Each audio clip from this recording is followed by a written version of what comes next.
Maintenant, tenir compte de l'avis de tous les Québécois, là, je comprends que la chef de l'opposition officielle, lorsqu'elle dit ça, elle tient compte de l'avis d'anciens membres du FLQ, condamnés pour des meurtres, condamnés pour avoir déposé des bombes en 2001, et qu'elle accepte que son propre caucus donne des fonds publics à des gens qui proposent la violence au Québec, M. le Président. Le premier ministre et la chef de l'opposition ont montré des dents lundi à l'Assemblée nationale, alors qu'il était question du controversé projet de loi 115, qui répond au jugement de la Cour suprême sur les écoles passerelles.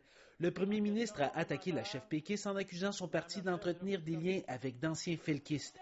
Sans broncher, Mme Marois a maintenu le cap sur le sujet de sa question, mais elle a commis cette maladresse. Ce que nous attendons de notre premier ministre, c'est qu'il défende ce petit peuple en Amérique, ce petit peuple de francophones qui a droit, petit en nombre, nous sommes 2% en Amérique du Nord.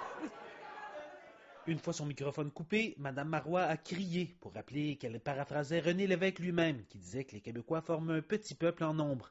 Qu'à cela ne tienne, le premier ministre est revenu à la charge. Parce que c'est la première occasion qu'a la chef de l'opposition officielle de se distancer de groupes qui prônent la violence au Québec. Le député de Marie-Victorin est assis juste derrière elle. Il lui a donné l'argent des contribuables à ces groupes-là. Si elle est sincère dans ce qu'elle dit, elle se lèvera à l'Assemblée puis elle va dénoncer son propre député. Elle va, dès maintenant, corriger le tir et lui demander à son parti de cesser d'appuyer ces gens-là.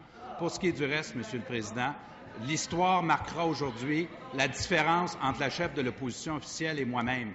Je suis le premier ministre d'un grand peuple, M. le Président. M. Charest faisait ainsi référence à un don discrétionnaire fait par le député péquiste Bernard Drainville à l'organisme Vigile.net. L'ex-felkiste Réal Mathieu, qui a démarré une campagne publicitaire antilibérale, est étroitement associé à ce groupe. En conférence de presse, Pauline Marois a dû préciser ses propos. Nous sommes un petit nombre sur la terre d'Amérique, 2%, à moins que vous me disiez que c'est un très grand nombre, mais nous sommes un très grand peuple. Et on aimerait ça, avoir un grand premier ministre pour nous défendre.